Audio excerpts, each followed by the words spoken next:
course, houses and real estate. This is the poster child of real estate. This is architect Lee Karuri, who is the chairman of Resort and Cities, a consummate architect. And of course, we want to also pick his brains today as far as the housing levy is concerned. We'll be joined also by the principal secretary from the Ministry of Transport and Housing. This is Charles Hinger. We'll be joined also by an advocate of the High Court. That is Stanley Manduku, who will be joining us much later. And other panelists as well, as far as the issue of housing is concerned. So keep your eyes peeled and keep out also your ear to hear what will be happening today. This, I should say, the government has issued a notice to employers that they must deduct 1.5% of workers' salary and counter-fund the same amount for the housing fund. That on its own is not surprising at all, as everyone has been made aware of the levy for several months now. And furthermore, no one is questioning the need for affordable mass housing, given that the majority of townspeople live in suboptimal conditions that require to be urgently addressed. And for good measure, the economy can do with a major boost that no other industry can manage better than construction. But that said, there are issues that make such a program a non-starter at this particular time, begging the question why the promoters of a scheme are in such a hurry. Firstly, as a Federation of Kenya employees pointed out yesterday, there is still a stay order against the venture, and the court is yet to conclusively pronounce itself on the matter. Employers went to court seeking to stop the newest of a raft of taxes slapped on everyone by the government. Secondly, there is little buy-in on the project, even from other key stakeholders. While some may dismiss opposition by teachers and workers' union as routine, the fact that the Constitution calls for wide consultations means the unionists have their point and must be listened to before the program is given the green light. Thirdly, and very important, Kenyans have a good reason to be cautious, if not suspicious, of any scheme by the current administration. Comparable funds, the National Social Security Fund and the National Hospital Insurance Fund, are cautionary tales on why we have to be fearful. Routinely, they are turned into slush funds for politicians and thieving employees, many of whom are in court for suspected larceny. In fact, their honchos are routinely sacked before they end their terms. This especially comes at a time when billions have been looted to the point of numbing the sensitivity of citizens to corruption and wanton theft. Moreover, the housing scheme comes as a burden to employers struggling to stay afloat amidst poor credit flow, following the red caps, I should say, poor economic conditions and piling taxes. So, is this a way to go? Is this also a salutary effort coming from the government, but the framework around it is questionable, right? These are questions that we want to put to our panelists this morning to talk to us. And also you get to drive a show with me as well on this particular issue, understanding the National Housing Fund levy. And we expect some reactions on Twitter. You can head over to a Twitter handle, which is AMLiveNTV. AMLiveNTV is a profile name on Facebook, and 20686 our SMS portal. But for now, let's see the good, the bad and the ugly from our dailies this morning. And this is what is on the front page of the Daily Nation. Kenyan woman financing Iraqi terrorist is a splash today. Kenyan woman financing Iraqi terrorist group is a splash today. Most dangerous woman. The suspect was first arrested by Kenyan police while trying to cross into Somalia in 2015. The US says Halima Adan Ali, who is believed to be living in Mariakani, uses the Hawala system of money transfer to finance ISIS militants. You have this story continuing on page 4 of today's Daily Nation, and you can see the most dangerous woman here is she. That's a probing question. Her face is on the sidebar there. And you can read all the gritty details on page 4 of the Daily Nation. Today also exclusive. I've lost everything, says Nyakundi. Admitted to Nairobi Hospital after complaining of high blood pressure soon after fatally shooting his son about a month ago. Lawyer Asa Nyakundi is on the round-the-clock police guard. Every visitor to his hospital room is screened perhaps for security purposes. But it's the gravity of the matter facing him that could be his Waterloo. You can follow that story also inside today's Daily Nation, an exclusive there. And are they related? Science to the rescue of twins. Kemri offers free DNA test to Likuyani girls who were separated at birth in 1999. This story continues on page 3 of today's Daily Nation. And also maybe to read the caption of Halima Aden. Here is Halima Aden in a Mombasa court in 2015 when she denied terrorism charges. The US says she is one of the 7 individuals in the world who finance the Islamic State in Iraq and Syria, popularly known as ISIS. And if I may just scroll over there quickly, just to give you a snippet of what it is saying there. And Kenya is listed as Kenya is listed among 7 ISIS financiers. 33-year-old woman joins growing US list of wanted terror facilitators globally. And you can read the rest of the details here on page 4 of today's Daily Nation. Also, on the front page of the Standard, this is your splash today. Web of shame in lost millions. Graft probe confidential document deposited in court by investigators reveals how National Lands Commission officials and their relatives shared millions of compensation cash for land acquired by state. That is what we have on the front page of the Standard this morning. Also, relief as judge suspends Uhuru's tax plan. Not so fast. Decision to deduct employees' salaries to finance government's housing plan put off following suit by Consumers Federation of Kenya.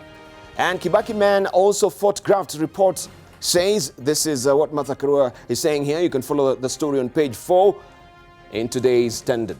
Let's see what also we have on the front page of other dailies as well. I'm trying to see if I can actually get a copy of the Star here, but it seems to be good.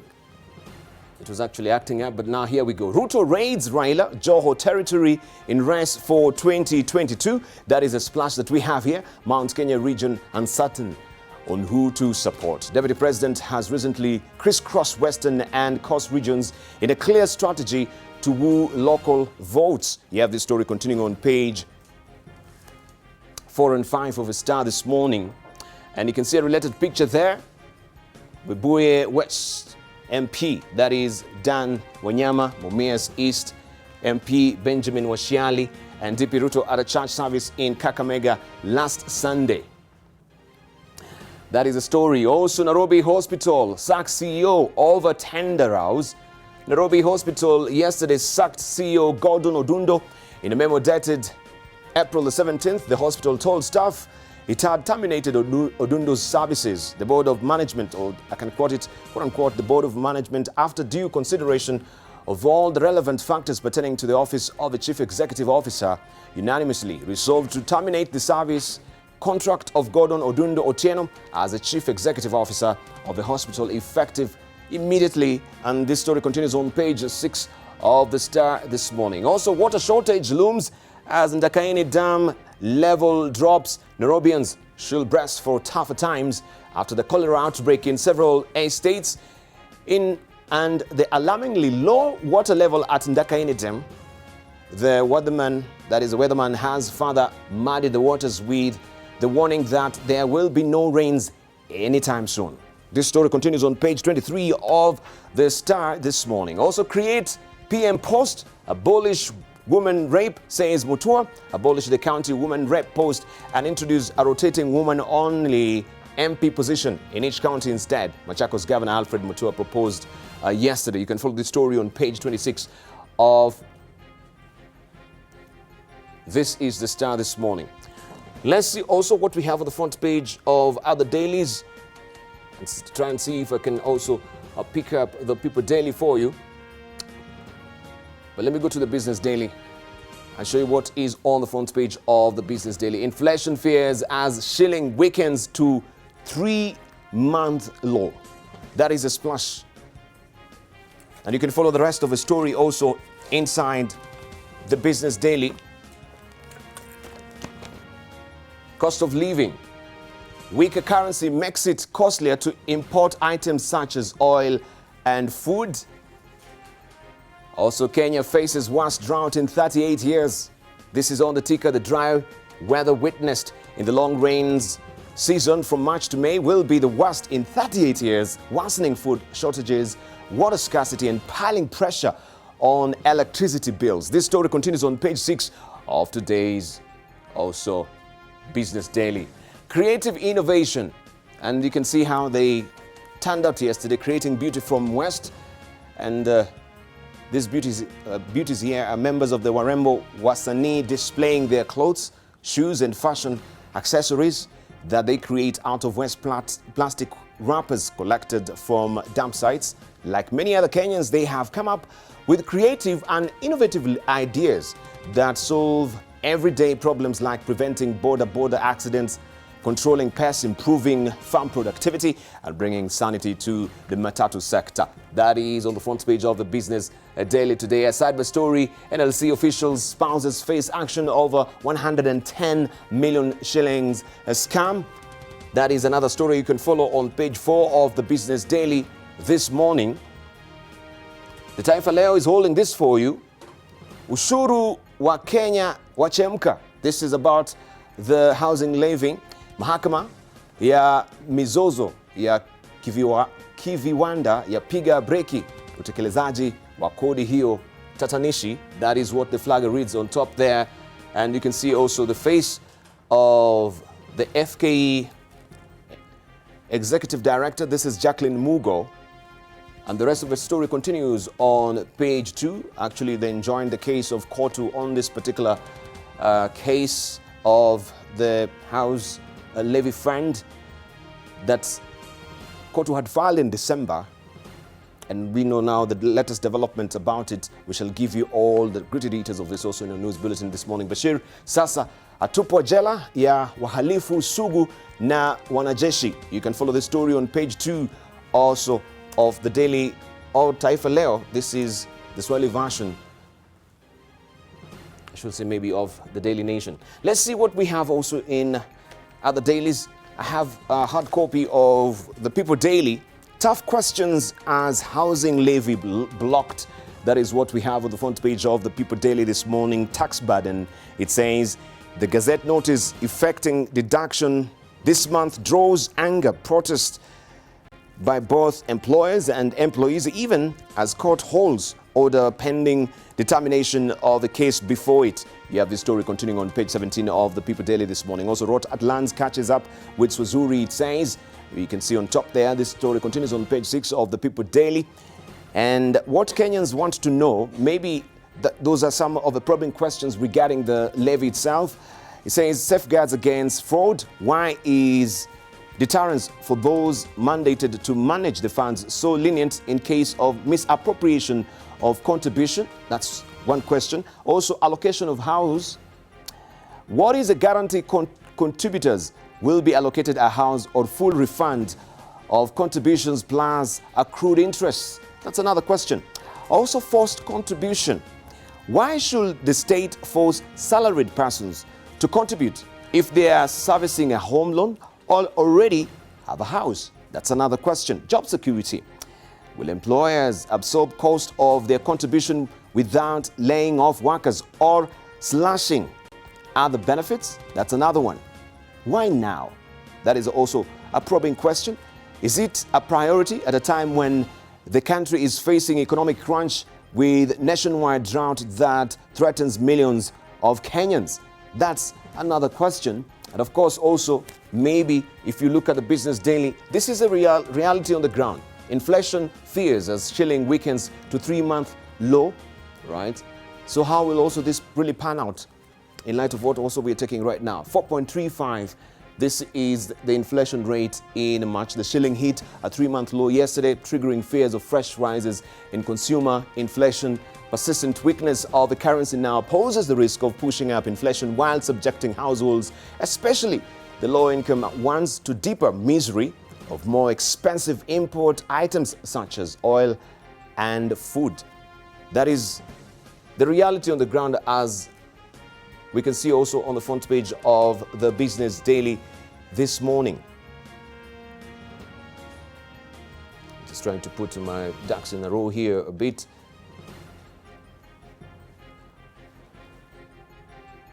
Right, let's see also what is happening across the region before we get into our news.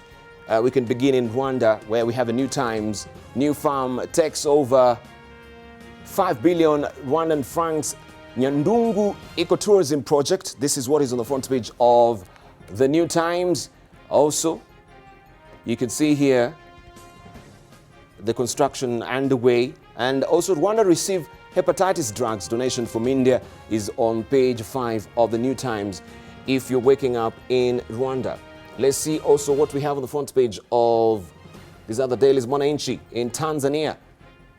Mchuano mawaziri wa fedha bungeni is a splash. This is how it looks, and this is how it went yesterday. You can follow all the gritty details of this on page 2 of Mwananchi. Let me try and see if I can also get you to look at the Citizen. Government in candid dialogue with Chinese investors. This is on the front page of the Citizen. In Tanzania, members of the Chinese business community in Tanzania voiced their grievances at a meeting with senior government officials in Dar es Salaam. This story continues on page 2 of the Citizen. Also, new law on settling investment disputes in the offing. You can follow the details on page 2 of the Citizen. Consumption of cooking gas rises by 13%. That is also another story inside the Citizen this morning. In Uganda, we have the Daily Monitor. And this is what is on the front page of the Daily Monitor this morning. If you're waking up in Uganda, what is at stake in age limit judgment? Judge will determine whether the Constitutional Court was wrong or not in upholding the constitutional amendment to remove the bar on the presidential limit. These are the faces that will determine that. And you can follow the story also on page 4 of the Daily Monitor if you're waking up in Uganda. MPs endorse 389 billion shillings loan for more spy cameras is another story that continues on page 3. And Sudan's al-Bashir sent to prison, but protests continue. Protest continues. They were actually gagging for, a confirmation that truly Bashir is in prison. That's what they want to know. And Youth Fund moved to State House. You can read all that story also on page 5 of the Daily Monitor. Let's see, finally, what we do have also as editorial cartoons today. And this is what has been drawn by Gado inside the Standard today. Even the Bible says, those who stole will be pardoned and those who oppose will be condemned. This is according to King Bill's Bible. Right, King Bill version Hasler, and you can see they've quoted there 635. This is what we know Arab Singh as is quintessentially presented here with that turban, said that yes, quoting Matthew 635, which is not in the Bible, that seek ye the first the kingdom of God, and all these trappings of course of life will be added unto you. But the correct verse is 633 and not 635. This is what has been captured here by Gado inside the Standard today. Let's see also what we do have inside the People Daily. According to Steno, this is what he's drawn for us today. Help, pay or CRB. Now that's the reality on the ground. If you don't pay, of course, or if you don't service your loan, you stand a chance also to be blacklisted by the CRB, that is Credit Reference Bureau. The degree didn't help us get jobs, so we have returned them instead of repaying the loan. That is a reality on the ground as well, as far as help is concerned and jobs. So those are your dailies today, right? I shall show you once I get it, the cartoon into the Daily Nation today, according to Victor. But those are your dailies so far. Make sure you grab a copy of the Daily Nation, a copy of the Business Daily, whichever paper that really floats your boat. Remember, today is Thursday. We're discussing matters to do with the house levy that has really drawn a lot of controversy. And of course, looking on the front page of the Business Daily, this is a reality. Right, let's see what we have in the highlights for you. Food security fears government met pronouncement on the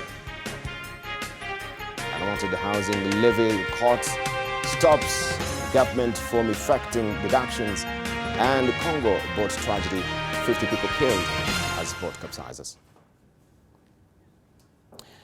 Now, the Ministry of Agriculture hosted an emergency meeting between the Cabinet Secretary Mwangi Kiunjuri and maize millers at Kilimo House to discuss the maize situation in the country and how the problem can be solved.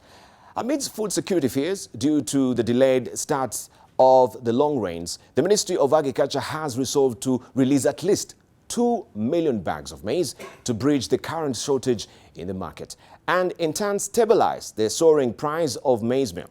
The Ministry of Devolution maintains that there is no crisis yet and that there is absolutely no reason to open up the borders for maize imports.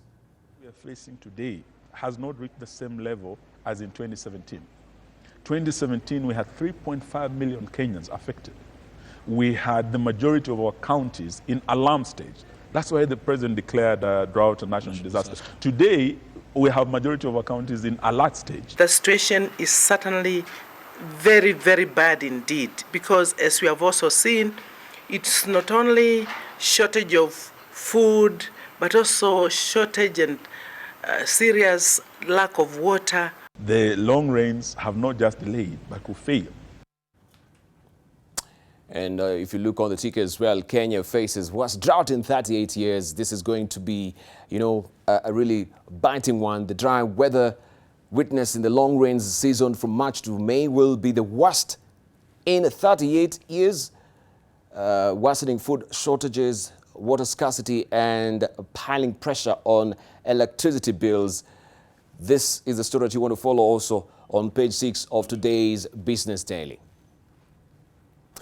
Now, the move by the government to implement the housing levy has irked various groups which have come out protesting the move. The Housing Fund Levy, which was introduced after the Employment Act under the Finance Act, was controversially amended in fars that Kenyans will receive 1.5% less of their April salary that will finance Jubilee's housing agenda. But as NTV's Lillian Kiari reports, that Kenyans are not ready to go down this road without putting up a fight. The pronouncement reveals that it's time for Wanjiko to tighten her belt. Just when Kenyans were grappling with the high cost of living, with drought in the offing and escalated fuel prices, they face the latest additional burden, a compulsory contribution to the government's housing scheme. Employers who the government entrusts to deduct 1.5% of the basic salaries of workers and top it up with a similar amount, together with other statutory deductions, are however not boarding this ship. We are demanding the following: that the government withholds the deductions of 1.5% from the teachers until the teachers are engaged. Failure to that, then we want to engage the government in the streets. Kupet says that on average, the government will deduct 900 shillings a month from the over 100,000 post-primary education teachers, which translates to over 1 billion shillings annually, an amount that doubles after employers' contribution.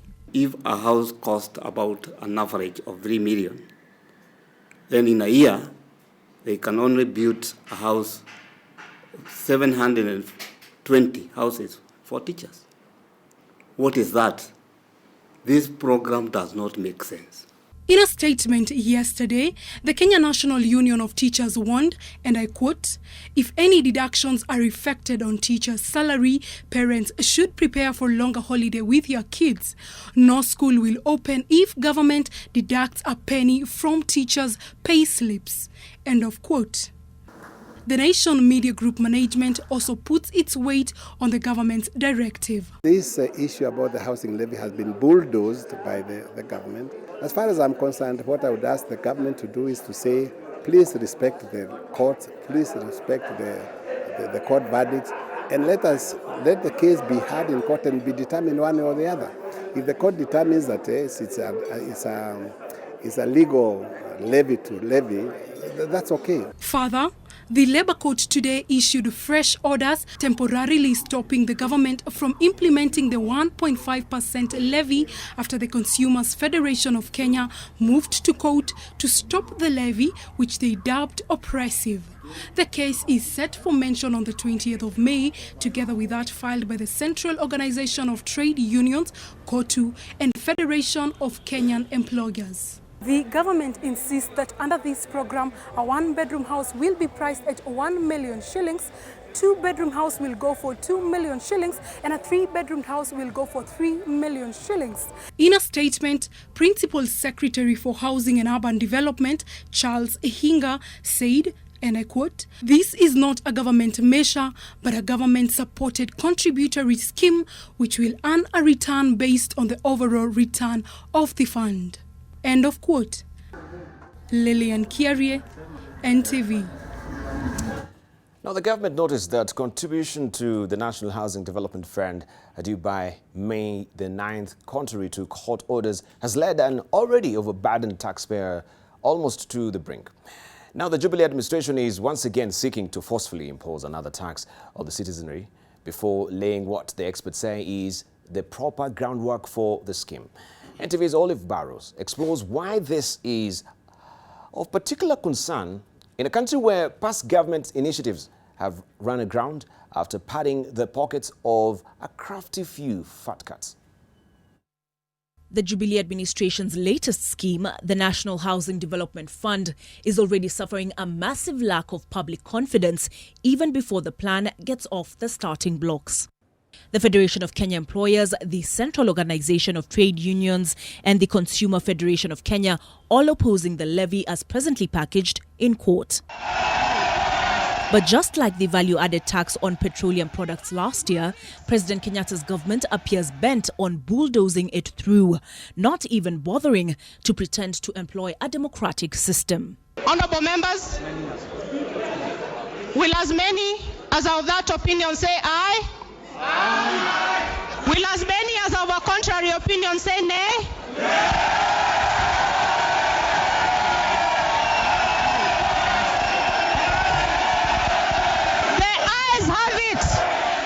The experts concerned that the Jubilee government is rushing to market with a product it's yet to fully test. It came on a short notice, and then they are trying to implement as you go on, which doesn't work in a public policy setup. If you're trying to implement a structure, a policy that is a medium term. So it doesn't build public confidence. And that's the biggest problem with this policy, because it will not work the moment you have lack of public confidence in it, because you're asking people for their contribution, and they're not aware on what exactly you're trying to do. The outcry I'm seeing around Kenyans is that is overburdening the employers and employees in terms of this fund. So have we looked into other alternatives in terms of using our pension money, even the statutory one, NSSF, to tap into the same, and using other private pensions to tap into the same? The experts skeptical that the housing fund is the answer to Kenya's affordable housing deficiency. They were planning 500 houses for 5 years. We're already 2 years down. I think government has done, 10,000 so far from what I've heard. So government will have to build around 12,000 units a month, which is technically impossible. We're already 1 year, and we just perhaps broke ground for 1,800 houses. And we need to do like up to 1 million in the next 3 years or 4 years. The regulations vague on the return on investment, and with members likely to suffer double taxation at the point of contribution and again upon withdrawal. Employers are wondering, what is it in for us? There's no tax incentive. They're even being penalized 5% if they delay to pay. So what is it in for employers? And given that also employers are already paying other statutory, including pension for their staff, there's tax. So increasing employers' wage bill without giving an incentive around it. What is exacting in the regulations is the penalty for failing to remit towards the housing fund. A failure by employers to remit the funds, earning the same 10,000 shilling fine and 2-year jail sentence provided for those who may choose to help themselves to the fund. Section 25 reading a person who misappropriates any funds or assets of the housing fund or assists or causes any person to misappropriate or apply the funds otherwise than in the manner provided in these regulations commits an offence and shall, upon conviction, be liable to imprisonment for a term of 2 years or to a fine not exceeding 10,000 shillings or to both. A slap on the wrist by any measure and hardly a deterrent in a system overrun by corruption. The consensus appearing to be that the Jubilee administration is very likely courting another white elephant at an annual cost of 55 billion shillings to the Kenyan taxpayer. World over, governments come in to mainly facilitate affordable housing. And as for those who argue that 1.5% of one's gross pay is a negligible sum of money. So to say that 1.5% is minimal is to lie to Kenyans, because you're making a deduction now without a salary hike or the economy itself performing better. So the income levels in Kenya are the same, but you've introduced a new deduction. So technically, government is taking more from people. Olive Barrows, NTV.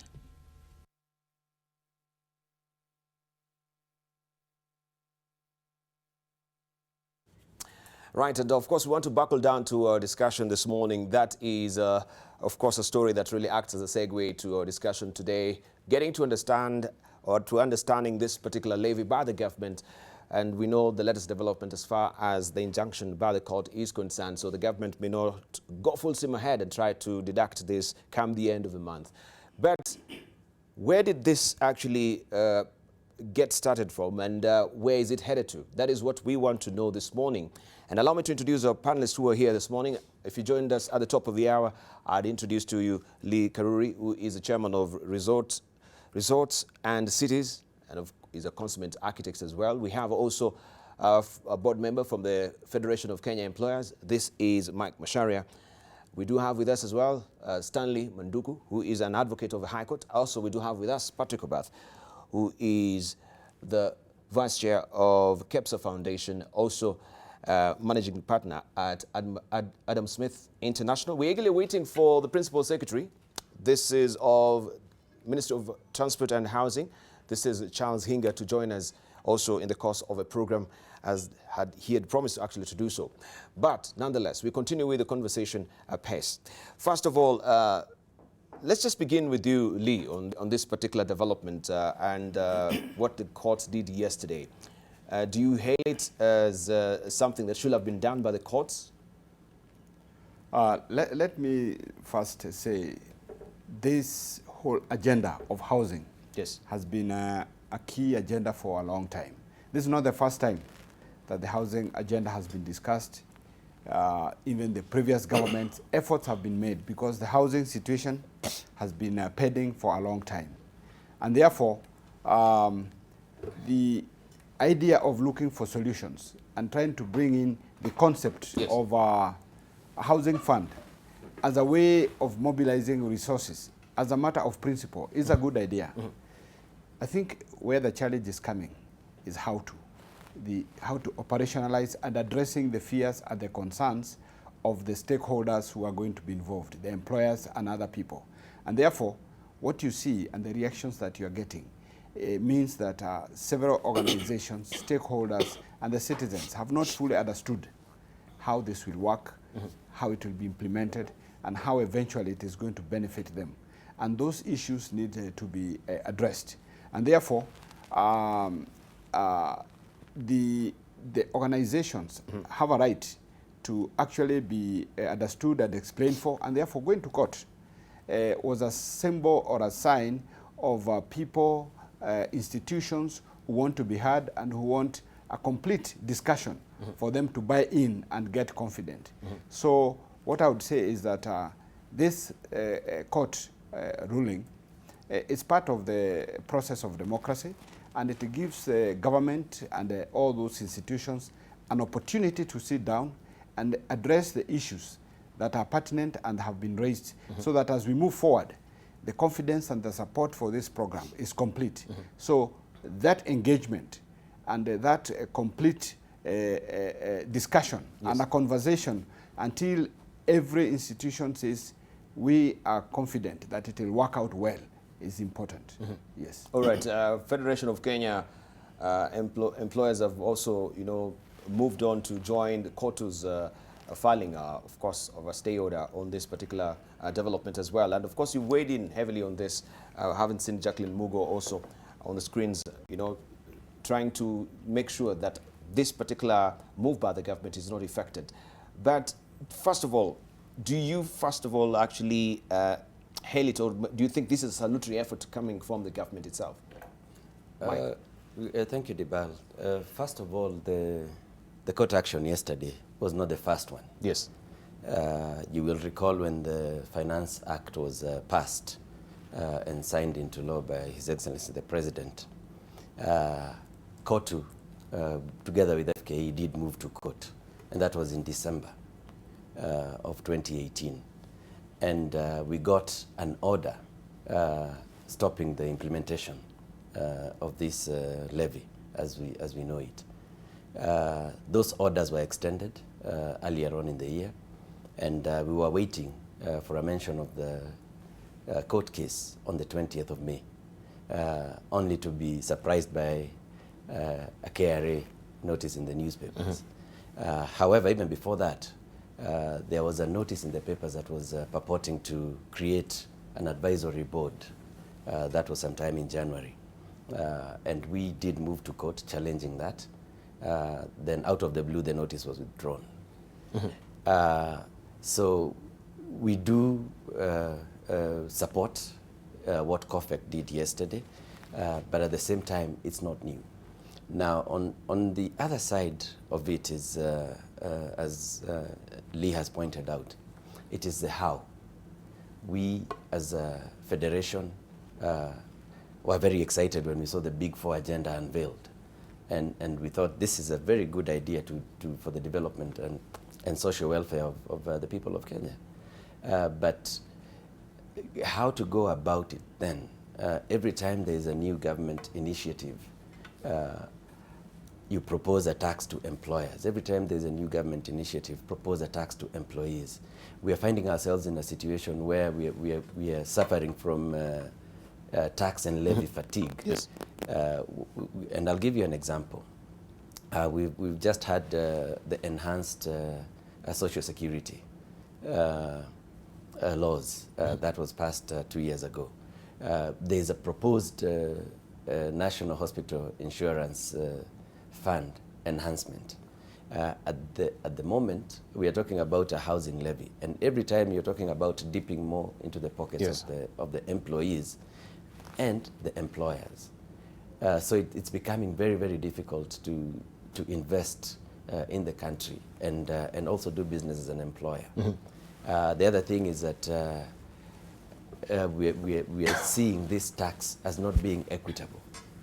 1.5% to a maximum of 5,000 may appear a small amount to some people, but to your typical employer who's on a minimum wage, tell them to contribute an extra 5%, and the minimum wage is 15,000 shillings. How would that work as compared to a CEO of a big corporation who's earning 4 or 5 millions of shillings, that 5,000 shillings is nothing. So we are looking at a situation whereby we have more and more of employees being overburdened. And of course, it pushes the cost of doing business as employers. So we might find ourselves in a situation whereby we are discouraging investments, where people leave Kenya and seek investment opportunities in the region. Okay. Yeah. Right. Let's see from Patrick Obath. Good morning. Morning. I'm good to see you. I know you are actually in transit. I really pushed you to be here this morning as well. Yeah, pleasure to be here.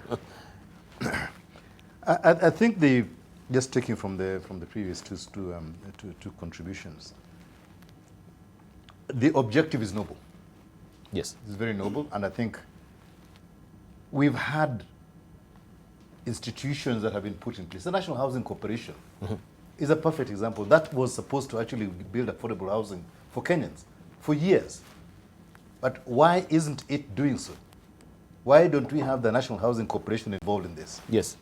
Right? That's the first thing. The second thing, if you're talking about a pool of money, and look at examples around the world where you've had successful, what I call build, rent, sell schemes. Go to Singapore. Lee Kuan Yew, 1961. He basically did exactly that.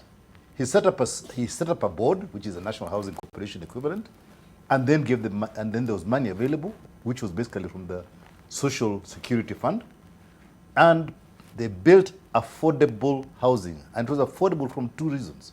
One, the cost of the houses and the people you targeted were right at the bottom. Very clear. And secondly, the cost of renting was much lower. And then when the person was able to buy the house they had rented, the interest rates that they were using at that time was actually moderated by the Social Security Fund. So it was a very low cost, loan that they got at that level. So if you have a properly structured, very, very visible and also trusted system, it's actually a great idea. But I think the issue of rushing and creating another levy, creating another body, creating a new thing for something that has been there for the last 30, 40 years, I think is really where somehow we lose the trust of the citizen of Kenya. We need to really just understand the need, understand the mindset of the person who is being addressed, and then do it. We have what are called these interlocking blocks. They can build a house at a very, very cheap price. And in fact, you could even get community groups to start building houses for each other over time. So is affordable housing targeted at urban centers, or is affordable housing targeted at the total Kenya population? Right? And I think we really need to understand, because if you're talking about 500,000 houses a year, yes, if you go and start doing very simple interlocking blocks in the rural areas and give people good housing instead of mud huts and wherever it is, you will hit that number within a very short time by getting that kind of activity happening. So people will get affordable housing in those areas. When you come to the urban areas, you begin to look like they've done in other areas, where you go out of the urban areas and you go maybe Kitengela and beyond, and you build the same kind of housing which is affordable in those areas, but then the investment will be in infrastructure of getting people in and out of the cities. So I think there just needs to be a complete relook at the way and method of achieving this. How can we integrate affordable housing into other ways of creating better urban spaces, right? Which we need to start doing. Thank you. So I just think it's a great idea, but we need to go back to the drawing board and begin to see how we can actually implement it. Let's just hear also from Stanley Manduku, the social acceptance of this particular initiative as well. It seems, yeah, there's a frosty reception to it because many people don't really have an understanding, and the government has done such a poor sucky job in trying to, also educate the public as far as this funding is concerned. So maybe that's why we're seeing all this frosty reception as well. But the social acceptance angle of it, maybe you can contribute to that and also give a broader overview of what you think about the levy itself. Okay, thank you very much. As it has been said, the idea is noble. However, the implementation bit is what is bringing in quite a number of issues. Now, I think there are 5 key things that the government or the implementers needed to really look at. Yes. And this is what is emerging from the various discussions that we've had and the various comments that various individuals have given. One, the aspect of social acceptance. We are looking at, was there adequate public participation? Are people convinced of this particular project? There are issues of, is it reasonable in the circumstances under which it's being implemented? Are the maths, is the math making sense? Secondly, we have got the issue of governance. Yes. The governance question is a very big concern, especially at a time whereby we are having all these corruption-related issues that are affecting various government bodies and entities. And as such, very many people are quite skeptical about the safety or the security of their money. And this position is even worsened by the fact that the penalties that have been stipulated in the legal notice are they're very, very lenient. Mm-hmm. Thirdly, there's the issue of whether this is a priority item for Kenyans, especially looking at it at the backdrop of the fact that Kenyans are heavily taxed. And then secondly, the purchasing power of Kenyans is quite eroded. Mm-hmm. So people are really wondering, is this a priority for me? The other issue that we have to look at is the issue of the guarantee of benefit. Yes. After somebody has contributed for all this time, we are talking about 500,000 houses. Yes. We are talking about a population of 3 million contributing. Mm-hmm. If you look at it, you realize that not every other person will be able to get. So they go to a situation whereby you do not have a guarantee that even after making this particular contribution, you'll be able to get a unit. Mm-hmm. So that one also is something that needs to be really looked at. And then also, look at the aspect of need from the various perspectives. You may realize that most of the people who are being targeted for this particular levy own houses. They live somewhere. The others also, they enjoy some very good house allowance. So to them, it's really not a concern. It's really not a need as such. Yes. The other people who are servicing mortgages, and then you wonder, what is the reasonableness for them being involved in this particular scenario where ordinarily, they will, after they complete their mortgage, they will not need this particular house. We also have these other home ownership schemes that are working. And most Kenyans, you realize every other Kenyan who is employed through either their SACCO, they have bought a plot of land somewhere and they intend to construct. And then the whole question comes in whether is it really a priority for them. Mm-hmm. And this is something that the government really needs to address. But from a personal perspective, I think matters of housing should not be a government agenda. Mm-hmm. This should be left to private sector. What government should do is just to have an enabling environment so that people can be able to build. That secretary who has saved over the years and has managed to get a plot in Kamulu or wherever, it should be possible for them to be able to actually construct a house on that particular plot. Make sure the infrastructure there is okay. Zero rate all the taxes for the building material, building equipment. That way, we are likely to achieve what the government intends to achieve without getting into a very acrimonious and murky issue. Mm-hmm. Yeah.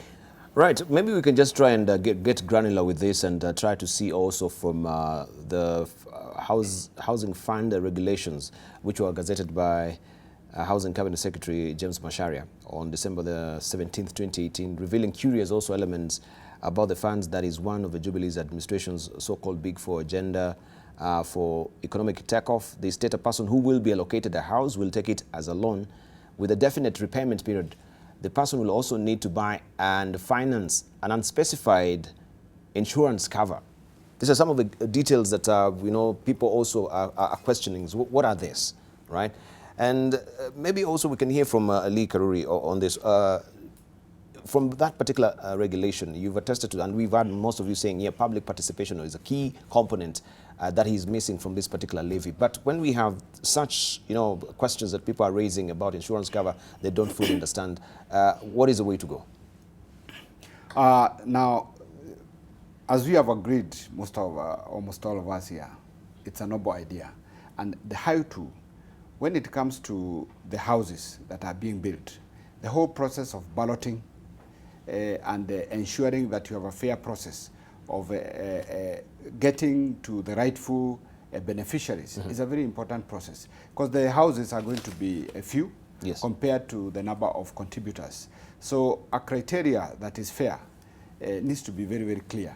Now, when it comes to the final beneficiary, and a beneficiary is known and you are going to own a house, now there are certain normal processes that are required for purposes of ownership and matters of some legal transactions, matters of insurance. Those are necessary, but they have to be also affordable, and they need also not to add again to the costs. So that whole process of ownership to the very end, taking care of legal issues, legal costs, and ensuring that your property is secure is important. So the regulations that have been tabled in terms of the process of ownership to the very end follow the conventional methods of ownership.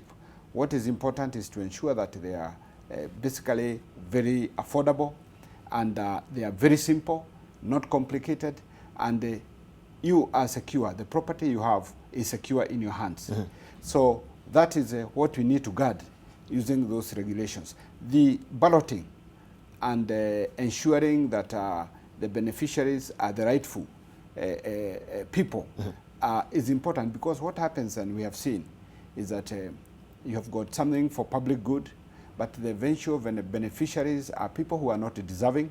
The real people who need to be to enjoy the benefit of this whole process eventually are out, and you get other people taking up these properties as beneficiaries, eventually passing them over for rental. So, and we have seen that happening. So we need to ensure that the targeted beneficiaries are real, and they eventually are found, and they enter into this process in the most simple way. Yeah. Right. Let's hear from Mike. Debarl, I think the first thing is that we need to respect our constitution. Yes. Because we are the ones who passed it en masse when it was promulgated in 2010. And the constitution is very clear in matters of legislation whereby you must call for public participation. Now, we are finding a very dangerous trend where government is muscling in some laws, either through miscellaneous amendments or through the finance bills every year. So every year there's an amendment to an existing law, either through the finance bill or through the miscellaneous amendment act.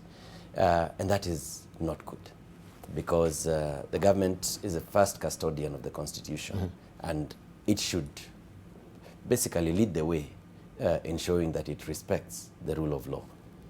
Now, in terms of the economics of it all, we have an informal sector. I have not seen a proposal to rope in the informal sector, apart from a proposed voluntary contribution. So if you're in the formal sector, you must contribute. If you're in the informal sector, you have a choice. So we are seeing a situation where this is not very well thought out. Yes. Take an example of a 53-year-old who's about to retire. The government retirement age is 60. You start contributing now. You get to 60. What happens to you? You've not contributed enough to get into that house. So there's a lot of issues that are coming through that we need to really, really think through. As we speak, Patrick mentioned the National Housing Corporation. Yes. The Housing Act, I think, was passed in the early or mid-60s. And generally that was supposed to take care of affordable housing. Now, as we speak, and this is where we are saying we are reading a lot of mischief. As we speak, there is a proposed amendment to the Housing Act to make the NHC a collection point of this levy, and the amendment is sitting, waiting to go through the stages of Parliament. At the same time, you have Kenya Revenue Authority issuing a notice in the newspapers telling us we must contribute by 9th of May. Now, and we're asking ourselves, what legal instrument is KRA using? And why is there so much of a hurry to implement this? We know we are not ready for implementation. We know we are overburdening the employer. Our employees are going to ask us what we are doing as employers to look after their interests. So there's all these issues that have not really been addressed. And had we then gone for public participation, because this was passed in June last year, by now would have come up with necessary solutions and ideas, because as has been repeated here, and we'll repeat it again, we do really support the government Big Four agenda, and we want the government to succeed. But we don't want it to start something like this, then it falls flat on its face. Thank you. Thank you. Right, we want to take a short break right now. And when we circle back, of course, we continue with the conversation. I like how also the business, not really the business daily, but the People Daily has actually asked tough questions. And this is what is a splash today on the front page of the People Daily. Tough questions as housing levy blocked, tax burden. The Gazette notice effecting deduction this month draws anger protest by both employers and employees, even as court holds order pending determination of the case before it. And this is all, of course, tucked away on page 17 of the People Daily this morning. Maybe I can try and zoom in and just try to see what the questions are here. Will be a bit tacky out there, but there you go. What Kenyans want to know, right? And this is what we're discussing this morning before, of course, before we take this short break. Why is deterrence for those mandated to manage the funds so lenient in case of misappropriation of contribution? They want to know about the safeguards against fraud, allocation of house. What is the guarantee contributors will be allocated a house or full refund of contributions plus accrued interest? That is another abiding question. Forced contribution. Why should the state force salaried persons to contribute if they are servicing a home loan or already have a house? Job security. Will employers absorb cost of a contribution without laying off workers or slashing other benefits? Why now? And that is the probing question everyone is asking. What is a tearing rush? As we've heard also from Mike, who is a board member at the FKE. Why is a tearing rush? We know we don't have the legal instrument so far, even for KRA to actually be collecting this particular revenue so far. So what legal instruments are they using? So that is the question also that we'll put it also to the Principal Secretary, Charles Inga, who's just confirmed yes, he's still coming. We're eagerly waiting for him to come here and we see, yes, why also did they defy court orders? We know there was a stay order for them not to try and get these deductions as from May the 9th. But why did they go full steam ahead and announce that that will begin? That is another question. We'll put it to the Principal Secretary. Don't go away.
Workers have been spared a 1.5% pay cut for a home or homes development levy after the Labour court stopped the deduction that was set to start next month. Justice Maureen Onyango said the freeze will remain in place pending conclusion of a court case and urged for the suit to be merged with the one by Central Organization of Trade Unions, that is COTU, which in December successfully got an order stopping the deduction. The government on Tuesday informed employers to effect the home levy on this month's pay slips, drawing protest from the Federation of Kenya Employers.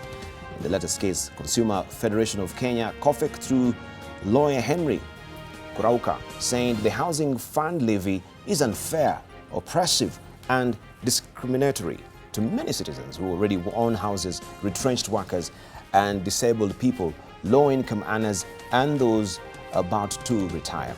And that is what we are trying to understand this morning. The National Housing Levy Fund is the subject, and you can head over to a Twitter handle, which is AM Live NTV, AM Live NTV, our profile name on Facebook, and 20686, our SMS portal. I've created first time this morning with Lee Karuri, who is a resort and cities chairman, also a consummate architect. Also with us is Patrick Obath, who is the Vice Chair of KEPSA Foundation and also Managing Partner at Adam Smith International. We do have with us as well Stanley Manduku, who is an advocate of the High Court. Also, we're joined by Mike Masharia, who is a board member at the Federation of Kenya Employers. And also joining us this morning is the Principal Secretary, Ministry of Transport and Housing. This is Charles Hinga. Right, let's just get to discuss this. And of course, Charles, you've joined us. First of all, there was this stay order. Why did the government go full steam ahead and say we're effecting, the deductions as from May the 9th? Thank you very much, Debarl, and good morning to your viewers, and good morning to my fellow panelists. Debarl, there were two court cases at the Labour Court and several others that are at the Constitutional Court and the High Court. Yes. The two court cases at the Labour Court had injunctions. There were no orders on the other court cases at the Constitutional and High Court. They have got dates that have been set for those cases to be argued out. Now, the two cases at the Labour Court, one was by FKE that challenged the establishment of an advisory board that we had established for the management of the contributions of the members' monies. And the second one was by COTU, of which FKE was an interested party. We settled with FKE on their main court case of the advisory board, and that was withdrawn and filed in court and deemed as settled. Mm-hmm. We also, COTU was not opposing this housing fund. As a matter of fact, they supported this housing fund because once they understood the fundamentals and how workers were bound to benefit from the housing fund, they actually were very supportive. Their only issue was that we had published the regulations, and yet, because of from a labor movement perspective, there is no taxation, as they say, without representation. So once we we closed the gap with COTU, we settled, there was a consent, and that consent was filed, and the matter was deemed settled. Mm-hmm. Now, FKE is an interested party, and there is precedence, and there's precedence on this, that if the main litigant or the main plaintiff withdraws a case, then that case cannot survive beyond that, because otherwise how are you going to force people who have settled and agreed to still have a court case? So that is why we found it very strange, with respect to what FKE had raised. Mm-hmm. FKE issues had been raised before, and remember, this has been a process, including the finance bill, and they submitted their comments. The main issue was that this establishment of the housing act of the housing fund did not go through public participation, and we responded because this housing fund is not new. This housing fund was established in 1967 in the Housing Act Cap 117, and all we did was to operationalize this fund. Now, the process of operationalization of the fund went through very intense public participation. That was our response. We published the regulations and we got very many comments, of which, if you look at the regulations that were published in November last year, vis-a-vis the regulations that were gazetted in December, there's fundamental differences, because through the public participation, we listened to what Kenyans were saying. For example, there was an ineligibility criteria that was there in the previous version, which basically knocked out anybody who earned more than 100,000. If you look at the published regulations, everybody who contributes will benefit. So, I mean, that is just citing one of the many of the changes that took place. Right. So as far as we are concerned, the matter was settled, and that's why we went and proceeded to now, embark on the process of asking employers to remit. Right. We have Mike here. You can actually confirm. So what he says that this particular case was pulled out by Kotu? Yes, so the two court cases have been and the FKE had enjoined Kotu in this particular case, isn't it? Yes, but they were main litigant in their own case, okay, of which the judge that was presiding over this court case had combined the cases to be heard as one, and said, you guys go and find each other, right, settle, and then file that consent. So with the FKE, the issue was the advisory board, and it was published even in your own media, withdrawn. So we withdrew from the. So the Federation of Kenya had issues with the Housing Fund Advisory Board. They did. The nominations that in it as well. Right. Yes. So what he says is actually it is maybe it rendered the case null and void if court really pulled out on this and then you had enjoined on this particular case. Is that the case? Or what is the true picture? Okay, we have legal counsel here, and he will guide us. But first of all, we were not enjoined as interested parties after the fact. We went in right at the onset with Kotu. If you look at the court papers, you will find that Kotu has filed a petition. We did not see it fit to file a similar petition. So we went in and filed a petition together as interested parties. So we were in it with Kotu right from the word go. Now, if then the government and Kotu have reached an agreement, that agreement did not involve FKE. And it is true what the PS is saying, that if the main litigant withdraws, then the interested party has no ground to stand on. But remember, this is a constitutional issue. It's a matter of public interest. And if one person sees it fit to withdraw, it doesn't mean that the interests of the public have been taken care of. And that's where we are. The matter of public interest has not still been addressed. The issue of public participation. And that's where we should look at. If you go to the advisory board, yes, we did file a petition in court. Yes. And we withdrew it after the notice was withdrawn. And that element is settled. Now, the issue of the housing fund under the Housing Act of 67, it is there. We agree. But you can read the act yourself and identify where it says employers and employees will contribute. It doesn't. It says that there shall be a fund established, and it is up to NHC and the other bodies to go and look for that money. It may be coming from government, it may be coming from donors, it may be coming from partners.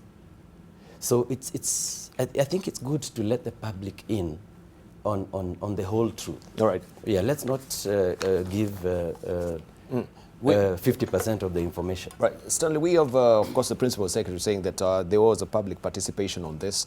And maybe the question we'll put to him is, first of all, what medium did you use to actually disseminate this information for public participation? Because it seems the Kenyan populace is really none the wiser as far as the whole fund is concerned. So what avenues did you use?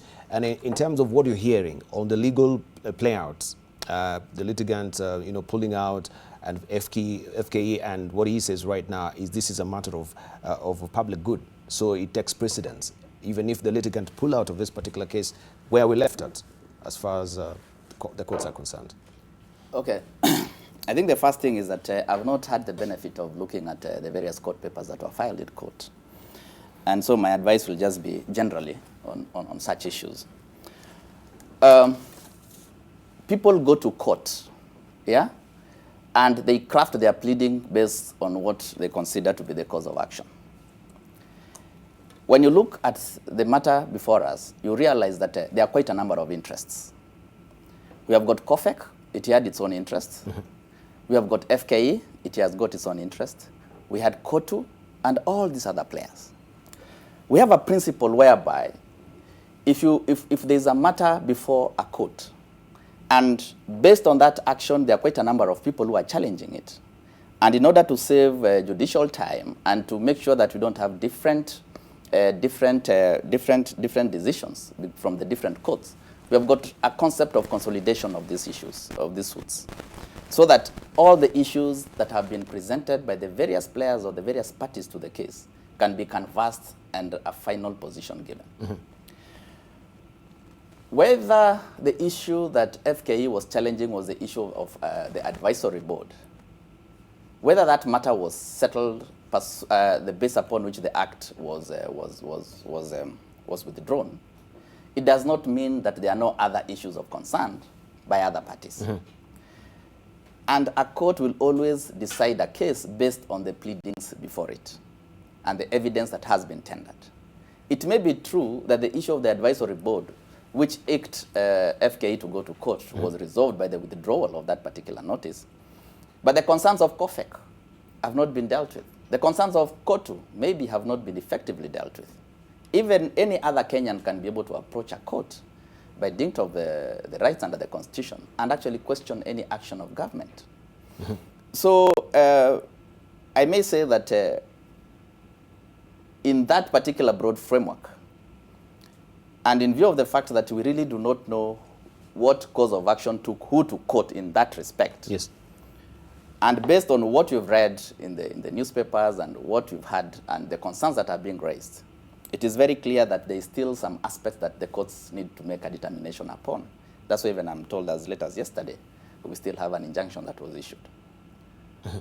Yeah, that's what I have to say. Right. And then on the issue of, he raised something to do with the act and the regulation.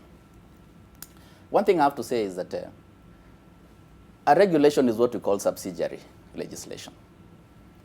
And in the hierarchy of enforcement of laws, when we start with the Constitution, then we have the substantive law, that is the act, and then thereafter we have a regulation. A regulation cannot purport to contradict a main provision of the legislation. And when it comes to matters of taxes or matters of levy, it would have been neater if all these were contained in the main act, so that even if the regulations come to operationalize it, there are no aspects of contradicting with the main legislation. I think that's what I may want to say. Right. Let's hear from Patrick Obas. I think I'll go back to what I'd said earlier, Anna P.S. The Housing Act was actually a derivative of the Central Housing Board, which was established in the 50s. And it had a very clear purpose of giving affordable low-cost housing. And then it was amended in 1967 to now create the National Housing Corporation. And in that process, they put in certain provisions at that point in time. Fast forward now to the 21st century. The ways of funding housing have changed substantially from 1967. And there are other opportunities which can fund housing, and also the definitions. I mean, if you look at the regulations, that sort of had bands of people sort of, affordable housing, support for housing, and so forth and so on at different levels. Go back to NSSF. NSSF was doing exactly that by providing cheap housing through the NSSF fund, and which I am happy to report I actually stopped because NSSF's business was not doing housing. Its business was managing pensions, right? But they have a pot of money. Currently, the NSSF has got about 180 billion shillings. And pension funds in the country have got over $1 trillion. Now, if this is a good social initiative, why can't we tap into those funds? Because rather than try and create a new fund, you can actually legislate that a certain amount of all those pensions and everything else can be on-loaned into a pot, which can then be used to fund housing on a returnable basis, right? And instead of raising, say, if you say 10% of NSSF or 20% of it, and that then is loaned out at, say, 5% to the National Housing Corporation, right? I'm already contributing to NSSF. Yes. So it simply means that the money that I've contributed is being used to work something else for my own benefit, because my pension is going to be in another 50 years. So for the lifetime of the loan that I require for a house, the money that I'm putting in NSSF can actually work for me in that area. And I think we just need to be creative in terms of where we get the money, rather than adding another levy to an already overburdened Kenyan. We can try and do it differently and achieve exactly the same thing using funds that are already available. And I just think that we need to sort of just go and think differently. And also the issue of how it is done. And as I said earlier, you can put up affordable housing, get people to rent at the level that they're at, and you actually grade them according to the rental opportunities for people. The guys on minimum wages need certain types of houses. They won't live in high-rise properties in the middle of town. They live somewhere else. And then you get infrastructure to bring them to work. Guys at a different income level will require different kind of housing. And once all that is done and thought through and put together, then I'm sure everybody would be happy. But I think the issue of adding another levy when there is funding that is sitting there that is waiting for investment, I think was disingenuous. I think the idea is great, but I think let's just try and think outside the box and do it differently. Right. Let's say from Lee before we come to the principal secretary. Just the focus on the housing fund. Somehow we have made it look like this will be the only way out in terms of funding the housing. And the idea is very good. But we need to look at the circles. Today, one of the fastest ways we are going to deliver this housing is to using existing successful models. Yes. And they really support them, give them incentives, and convert them into the system of delivery of homes. SACCOs in this country today have become, in fact, models around Africa for purposes of saving and delivering housing for ordinary people, where they are already well organized. And what will one of the ways to do it, because we are looking at how to galvanize funds for purposes of housing, is to identify credible SACCOs that have got a track record, work with them, and help them to be primary deliverers of homes. You will find that SACCOs in this country are going to maybe do the bigger job of housing delivery than all these other efforts we have. They are good, but I believe that the fastest road to market will be the SACCOs. I think what we have done is that we have ignored what we already have. And we have spent a lot of time creating new systems.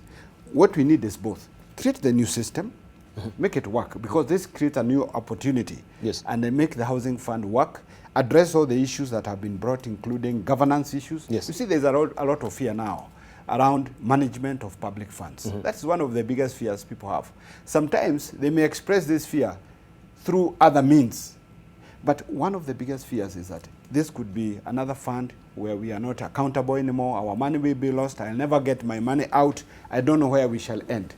But those issues need to be addressed. But the SACCO route, savings through the SACCO, providing support to the SACCOs, coming up with about, say, 50 SACCOs that are large, credible, are well governed, support them, Thank you. give them targets.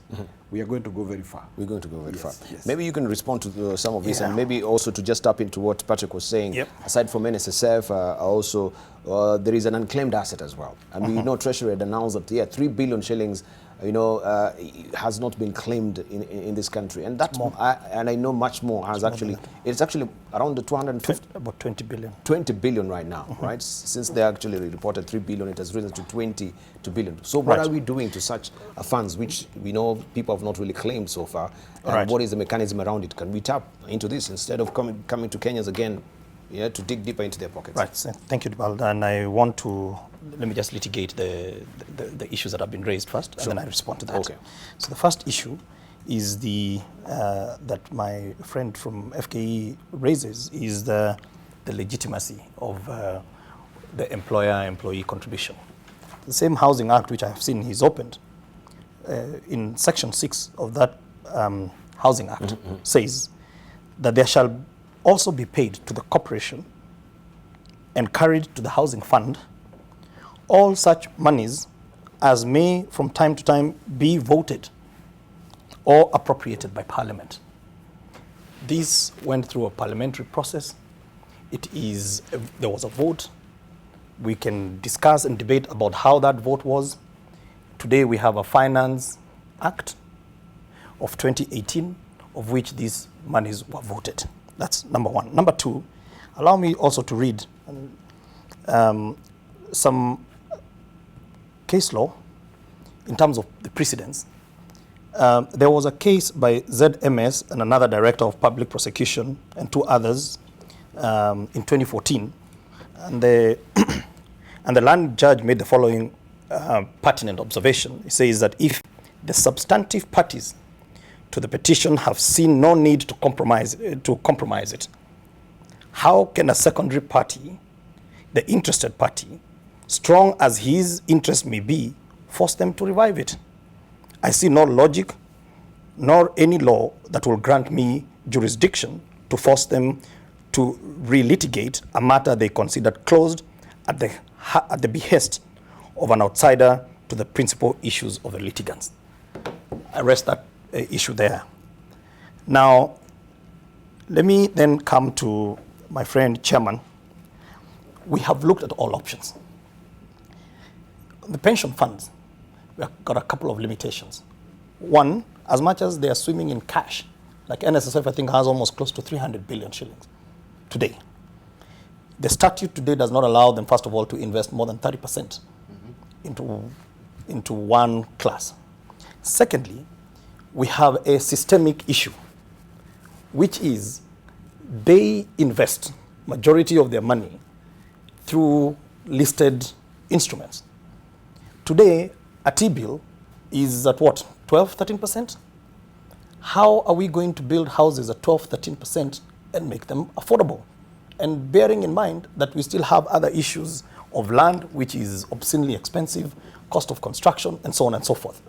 So our pension funds are part of the solution, but not the main solution. They are going to become bulk off-takers when these houses are built. We have two fundamental issues. We have a challenge on the supply side, and we have a challenge on the demand side. If we address one and don't address the other, we're still not going to resolve the problem. So, on the supply side, what are the challenges that we have? On the supply side, today, and my brother here is a developer, if we were to ask him today that he goes and construct houses for people earning less than 50,000 shillings and takes a view on them, he'll tell us to get lost. He will rather target you and I who earn over 150,000, knows we can go to the bank and get a mortgage. Now, here are the shocking statistics. 73% of all formerly employed Kenyans earn less than 50,000 shillings. 95% of all formerly employed Kenyans earn less than 100,000 shillings. We are the minority. So therefore, if the Constitution under Article 43, subsection 1B, where Kenyans spoke, and in fact, it's so affirmative because those are the freedoms that we confer to ourselves, and we said that every Kenyan, not some Kenyans, every Kenyan has a right to housing and adequate housing. And of course, services. We need to ask ourselves the question, how then are we going to finance those rights? To me, and this is because we will rather discuss facts. In my view, there are four ways of doing it. We can tell Treasury to go borrow the money. 500,000 houses are going to cost 1.3 trillion shillings.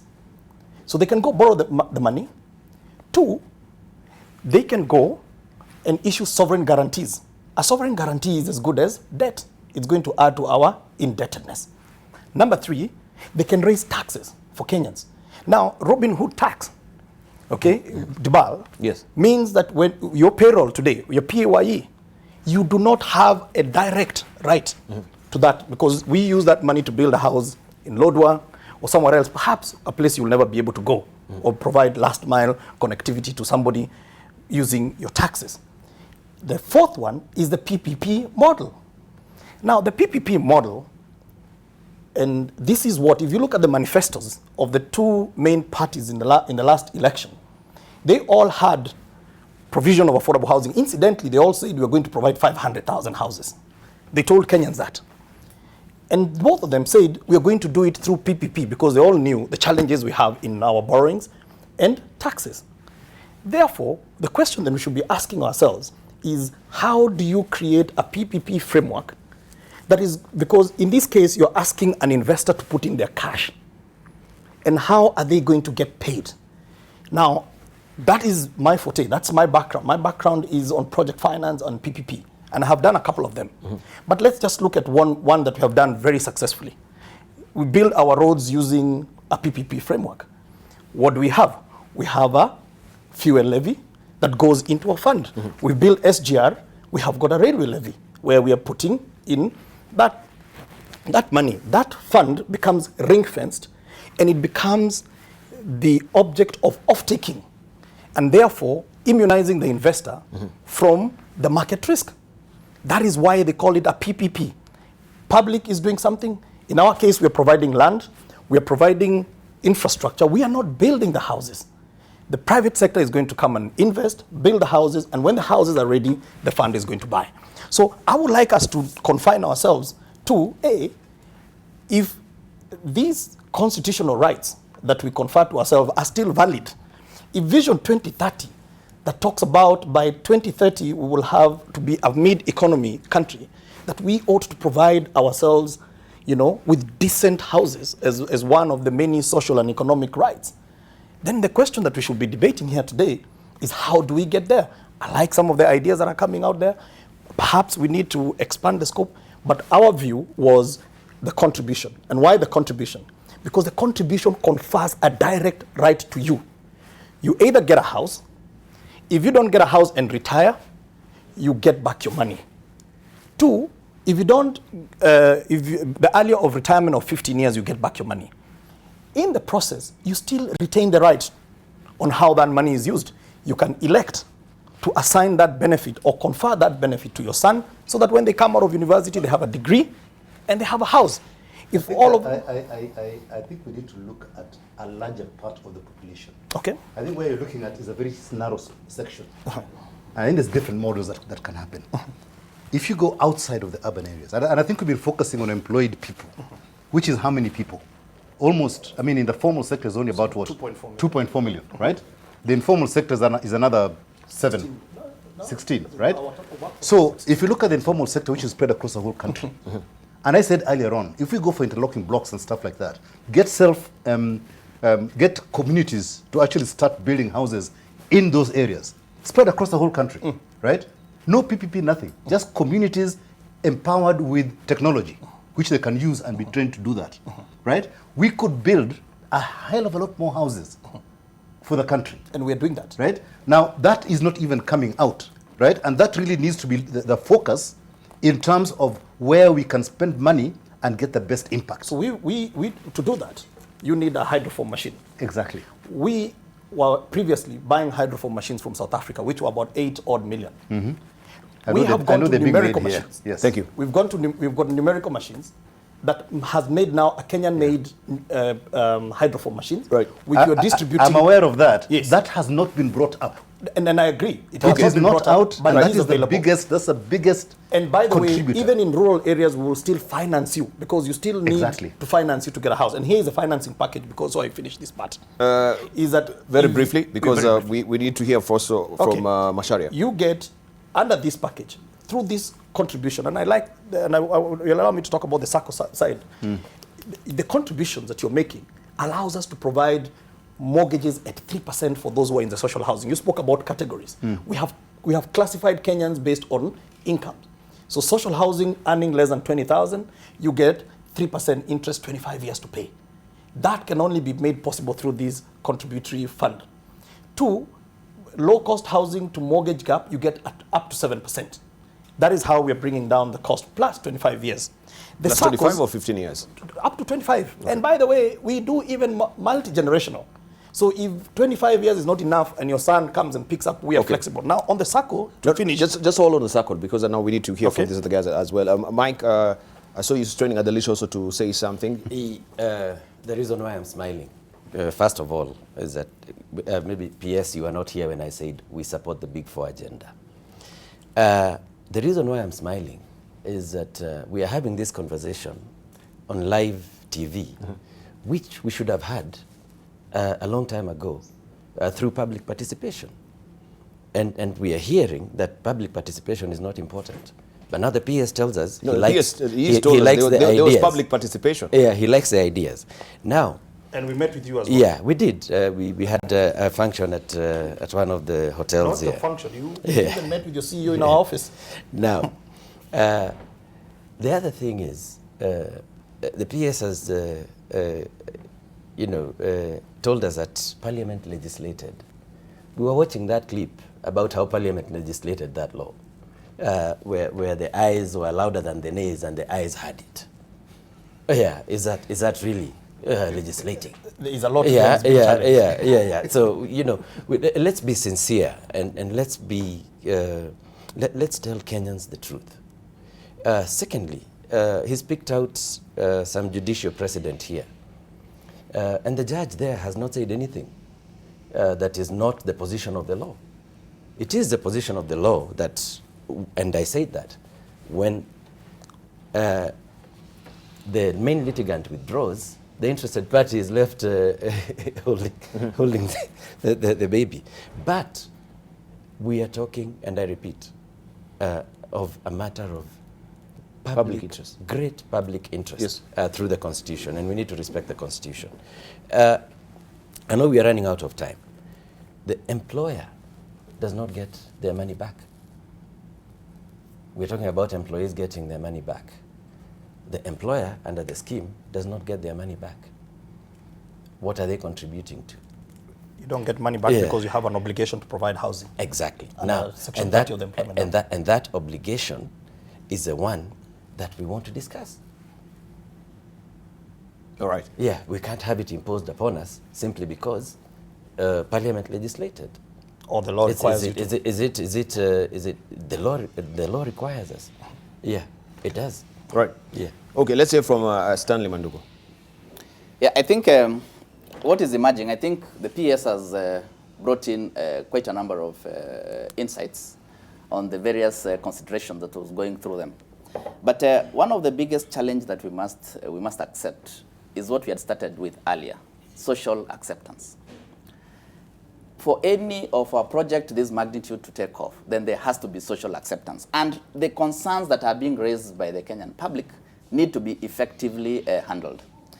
I do not know the form of public participation that was undertaken, but even that public participation must be effective. In that, the issues or the questions that are being raised by the various stakeholders must be able to be addressed conclusively and properly. Now, there are people who are wondering whether this is a priority in terms of the existing situations that we find ourselves in. There are people also who are asking about the issue of the guarantee of that particular benefit. Mm-hmm. And then there's a large number of Kenyans who have their own homes, who are having a good house allowance. They can be able to meet that particular obligation. And others actually who have plots, and they'll want to actually develop these particular plots. And it is not very clear what mechanism or what policies the government is putting in place so that they can be able to actually develop these particular plots and so that they can be able to achieve the ultimate obligation of owning a home, which is one of the key issues that the government is trying to address. And then the other issue is that for this to be effective, you realize that one of the challenges that we have is the question of land in terms of the pricing. And what policies have been put in place in government, by government, so as to ensure that even those people who may want to develop the lands by themselves, they can be able to get affordable land, and also the ensuing construction that is affordable. Are they going to have tax cuts? Are we going to have other forms of subsidies that are going to be put in place, and all that, so that even the people who are opposing this particular project, based on the fact that they already have their own homes or they have their own plots that they want to develop and all that, they'll be able to come on board, so that we see the benefit that is going to arise from this particular fund. All right. So just a quick rejoinder on the obligation to provide housing and the Employment Act. CBAs have house allowance, and we do that. Mm-hmm. They do that? Yeah, we do. Lee, you have a question for the Principal Secretary? Can I answer his whatever first, because I think he made some very good points. The SACCO. The SACCOs. The SACCOs. Yes, please. Absolutely right. SACCOs are a big option. In fact, they provide more mortgages or houses than our financial institutions. I think the last statistic we read was about 70,000 houses have been delivered through the SACCO model, while the financial institution, we're talking about 25,000. Now, the challenge with the SACCO model, and we are addressing it as this, so this, I don't know why there is almost like an obsession only with the housing fund. There's other things. So the SACCOs, the challenge with the SACCO model is the way we build houses with SACCOs is we come together, tunachanga, right? We buy land. The SACCO lends you money, you repay that money, right? Then you go and borrow more money to now put up your top structure. You finish repaying again after your top structure, you go and borrow to do your finishes. Mm-hmm. Now, it takes you 7 to 9 years to do that. Yes. And also, the money is expensive because it's short-term money, all right? So what we are doing is that we have established Kenya Mortgage Refinance Company. What is this institution going to do? It is going to refinance the SACCOs. So they originate the mortgages, and instead of giving you 7 years to pay, they give you 20 to 25 years to pay, number one. Number two, we give you access to cheap money that Kenyan government has actually borrowed, about $300 million or 30 billion, that we are providing as credit lines to SACCOs and financial institutions to be able to provide you with cheaper mortgages, so that the interest is now at single digit and it is fixed. So that is not something we are talking about, but that is already law. The KMRC, 31st of March, we closed the window where SACCOs joined in. We raised 1.2 billion from SACCOs and banks, and it is a member club. So in other words, if you're not a shareholder of KMRC, you will not be able to benefit from the $300 million to on-lend. So those things, we are addressing them. There is a whole lot more, but that we are able to do because we also have these stream of cash flows, right, where we are not talking about treasury bills which are 12%. We have to look for ways of getting cheaper ways of financing these houses. Right. So it is a whole, not just one part. And just on the land policies that he has raised, we are making land available to the developers at no cost to develop them. That is already, it's law, by the way, approved by cabinet. It went through public participation. It was commented widely by professionals, and it is still open for you to go and comment. Two, we are opening up land, even private land. So if you're a private land owner and you have land but there is no infrastructure, we are providing you with the infrastructure so that we open up your land and you build affordable housing and the fund buys. So there is a whole lot more. And and there is stamp duties for first-time homeowners is zero rated now. And as a lawyer, that is huge. Thank you. For homeowners. Right. Maybe I need to get clarification, because also earlier we had in Business Daily showing this particular story that Rotich admits housing fund tax error in budget, because the initial was a 0.05%, yes, right? And also it read here the Kenyans in informal employment will not contribute 1% of their pay to the Housing Development Fund as indicated in the finance bill, but will instead pay 0.5%. Treasury Secretary Henry Rotich said this. He described the 1% charge to the fund contained in the finance bill as a typographical mistake that will be corrected as it goes through Parliament. What really changed? Because I cannot comment on, you have to get the CS here. To stand by those. But the initial, whatever was 0.5. No, my train of thought is this. This is where we get all this confusion. Because ideally, even I myself, I thought it was 0.05%. So the 0.5%. Then we went again full steam ahead to 1.5%. So he admits here it was a mistake. No, it wasn't a mistake. It wasn't a mistake. We, as a housing ministry, or housing department, submitted to Treasury 2.5%. Treasury, because it's 2.5 employer, 2.5 employee. When they did their numbers at the time, okay, and given that we're also going through excise duty, for, M-Pesa and all those other charges, then they had come up with 0.5. 0.5, in our view, was so little that it was not going to have the kind of impact. So when the bill went to Parliament, it went in at 0.5, which is what National Treasury had submitted. But you know that between first reading and second reading, you can actually make changes. And we submitted the changes, went through the budget committee. Those changes are the ones now that were debated. The only issue that happened in Parliament is when the first one was tabled, the 0.5, there was a lot of noise, so they never even got to the 1.5. When the president sent the memorandum on 1.5, it was not the president who introduced the 1.5. The 1.5 was already introduced between the first reading and second reading and recorded as such. It is in the Parliament. So there is no mistake that was made. It's only that there was a 0. We came from 2.5 to 0.5, we settled at 1.5. And the 1.5, by the way, was actually debated and agreed upon even with COTU. All right? Okay? We spoke with FKE. We met with FKE, okay? They had issues. Their issues they kept on raising was public participation. Okay? That was the main issue that they kept on raising even after we met with them. But I'm interested, how did the public participation work out? So where did you hold this public participation? So, Debarl, public participation, is not one event. Okay? So this thing started 2016.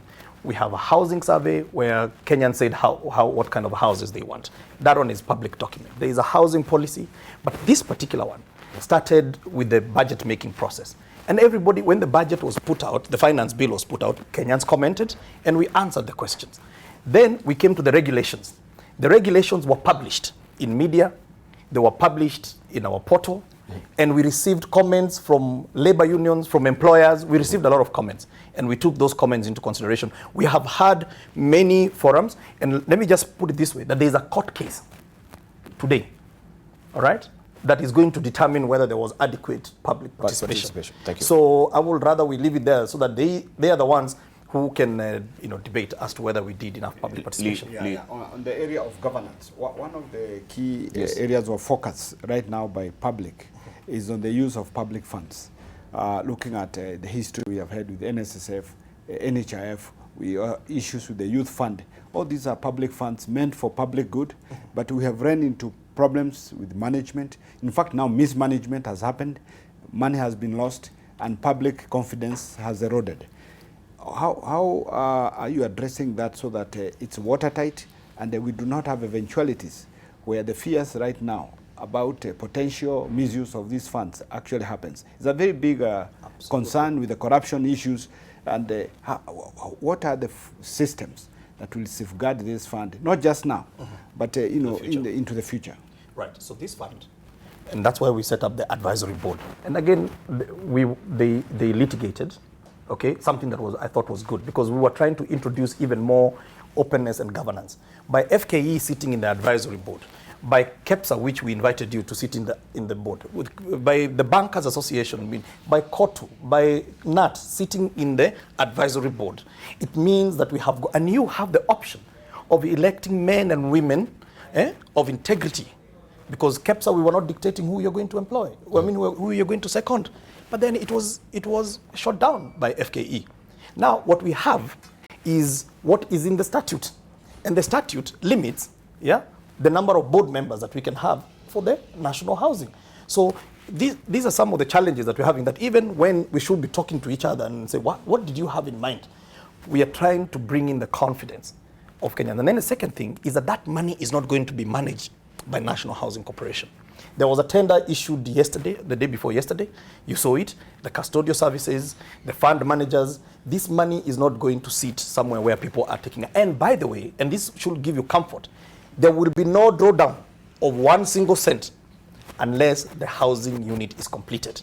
And that housing unit, there will be no changes in pricing because we have fixed the buying price. Right. So there's enough in there to give you comfort that there's no manga stuff that is going to go. All right, just a moment. Yeah, so we're just about to wind up, but there are key pertinent questions that also need to be addressed. First of all, with the Housing Fund Advisory Board, who nominates the people that should be actually in this particular board, and what is the criteria that you're using that we have in this particular board? Secondly, there is a penalty for employers. If they don't meet this particular monthly deductions, then they will be penalized. The government are known not to actually be paying even the suppliers, who are some of his employers here that we know, for the longest time ever. So how is that going to be addressed? And maybe we can also pick some other questions and put it to the peers. Patrick Obath, as we're preparing also to give your headline thoughts. Masharia? Yeah. Very quickly, about the advisory board. Our feeling was that how can we agree on a secondary issue if we've not sorted out the primary problem?